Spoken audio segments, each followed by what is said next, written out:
You should definitely tune up a used car, especially if you're having drivability issues. Tune-ups are essential for optimal engine performance and can save you a lot of money at the gas station. Today I'll be covering quick tune-up items you can do yourself after purchasing a used car. Now let's get this.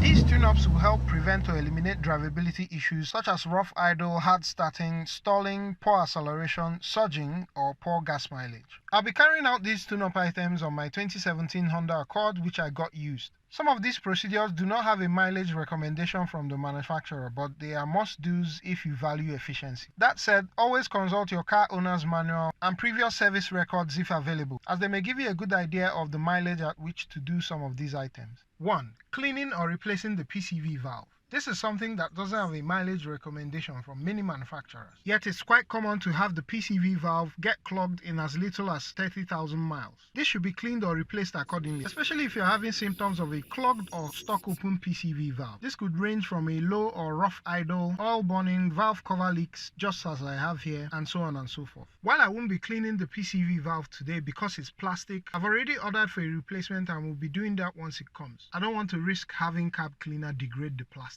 That said, watch out for my video on how to clean plastic PCV valves. 2. MAF sensor cleaning. The mass airflow sensor is usually held by just 2 screws and helps the ECU to calculate the volume of air that is going into the engine in order to determine the appropriate volume of fuel for optimal combustion. Because some fine dirt may make it past the air filter, they may go on to deposit on the MAF sensor and thereby affect the air-fuel ratio of the car. Very important is that you ensure that you use MAF sensor cleaner and not throttle body cleaner or carb cleaner. You could also use electric contacts cleaner that doesn't leave a residue, just like I have here. A few sprays is all you need. You allow it dry and go ahead to put it back in the car. 3rd, MAP sensor cleaning. Similar to the MAF sensor, the manifold absolute pressure sensor also helps to determine the air-fuel ratio downstream of the MAF sensor. It's usually located on the intake manifold and is often held by just one bolt. Because of the oil vapors from the PCV system as well as the carbon that come from the EGR valve getting back into the intake manifold, the MAP sensor has the potential to get dirty and send false readings to the ECU. This can also be cleaned using MAF sensor cleaner or electric contact cleaner that doesn't leave a residue.